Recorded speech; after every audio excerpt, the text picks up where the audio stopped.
Ce que j'ai fini par comprendre dans le monde spirituel, c'est qu'en fait, ce sont des personnes qui n'ont pas bâti la résilience pour faire face à, je veux dire, la crise, mais aux crises actuelles auxquelles on fait face. C'est finalement les personnes les plus peureuses qui n'assument pas, qui n'acceptent pas cette peur-là en elles.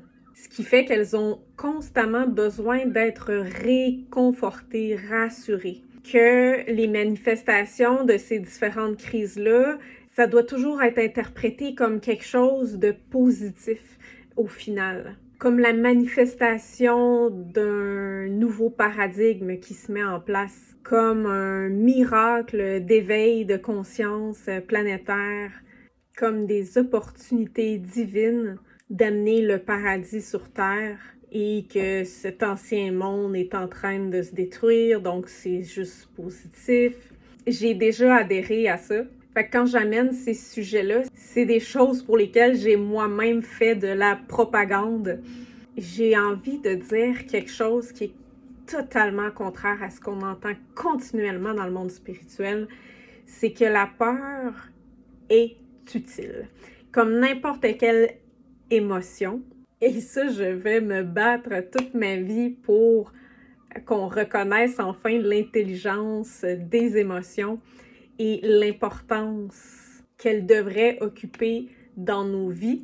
Évidemment, je parle pas de réactivité, mais je parle de conscience de nos émotions et d'écoute face à ce qu'elles ont à nous transmettre. Parce que les émotions transmettent des informations sur notre environnement intérieur en lien avec l'environnement extérieur. Et parfois de notre environnement intérieur en lien avec notre propre environnement intérieur aussi. Et la peur, cette grande mal-aimée, avec la colère évidemment, dans le milieu spirituel, on parle même pas de la rage, je pense que les gens en manquent en ce moment. Parce que ce qui est en train de se produire dans tellement de sphères, dans la sphère sociale, dans la sphère climatique, dans la sphère politique, en ce moment, devrait nous faire peur. C'est une réaction saine aux situations qui sont réelles et auxquelles on fait face. Et je vois vraiment la spiritualité qui vient tenter d'éradiquer la peur parce que les gens ne se sentent pas et ne sont probablement pas outillés à faire face à la peur normale qui s'éveille dans le contexte mondial actuel. Et au lieu de travailler sur cette résilience-là, sur un travail de gagner en maturité émotionnelle, donc de faire face aux émotions qu'on ressent, les accueillir, les inviter à prendre le thé et à partir de là, décider des prochains pas à faire en fonction de à la fois comment on se sent, à la fois avec ce qu'on connaît comme information, avec notre intuition, avec tous les outils qui nous habitent finalement en tant qu'humains, de pouvoir utiliser les émotions qui, je le répète, sont normales face à la situation mondiale actuelle, qui nous informent en fait sur la gravité de ce qui se passe, puis sur le fait qu'il y a des actions concrètes, urgentes à prendre. Parce que c'est ça. La colère, la peur, ce sont des grosses émotions. Elles sont intenses à ressentir, surtout si on est hypersensible, puis il y a beaucoup d'hypersensibles dans le monde spirituel.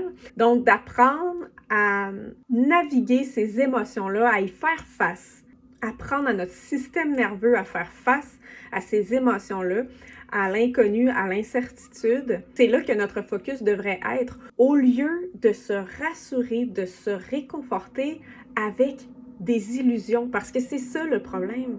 Ces fameuses interprétations-là, le fait de remanier la réalité comme étant quelque chose finalement de toujours pour le mieux, c'est absolument faux, c'est une naïveté toxique, dangereuse. Au même titre que si tu croises un grizzly dans la nature, puis qu'il se met debout, puis qu'il te charge, puis que tu dis « Oh, il vient me voir, c'est mon ami, les animaux de la nature sont tous des amis », tu vas mourir. À ce moment-là, tu devrais ressentir de la peur et cette peur-là devrait te pousser à l'action. La spiritualité encourage en fait à éteindre en nous tout ce qui nous permet de survivre. Et c'est ironique parce qu'en ce moment, ce dont on a besoin, c'est de tous ces mécanismes intérieurs-là pour survivre et on va toujours en avoir besoin. Le corps produit pas des émotions, le système nerveux ne se dérégule pas sans aucune raison, c'est pas random. Il y a un contexte pour ça.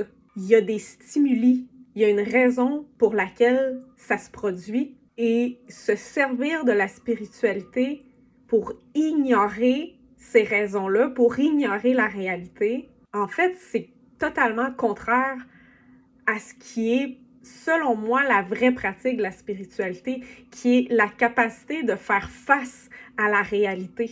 Pas de forcer une réalité qu'on aimerait qui existe, c'est d'avoir la résilience intérieure de faire face à la réalité telle qu'elle est sans s'effondrer, mais en se laissant affecter. Parce qu'on est affecté, parce qu'on fait partie du tout, et il faut se laisser affecter par ces choses-là.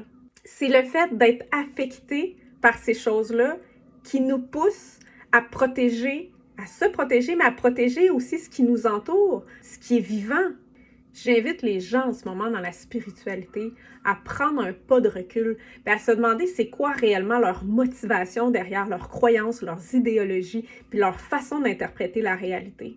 Puis à adresser finalement la peur qui se trouve derrière tout ça, directement cette peur-là plutôt que d'essayer de l'envelopper de formules rassurantes, de formules réconfortantes, sans adresser la cause du problème. On n'a pas besoin d'autres personnes encore plus déconnectées de la réalité. On a besoin de gens qui sont capables de faire face à la réalité actuelle en gardant leur humanité. Personnellement, je continue à le faire, à prendre un pas de recul sur mes croyances, sur mes idéologies, sur mes interprétations de la réalité. Ça fait partie de la quête spirituelle aussi. J'ai envie de dire d'être capable d'accueillir encore plus de réel et les outils intérieurs pour faire face à la réalité. La spiritualité ne devrait pas être un échappatoire, c'est un outil pour faire face au réel.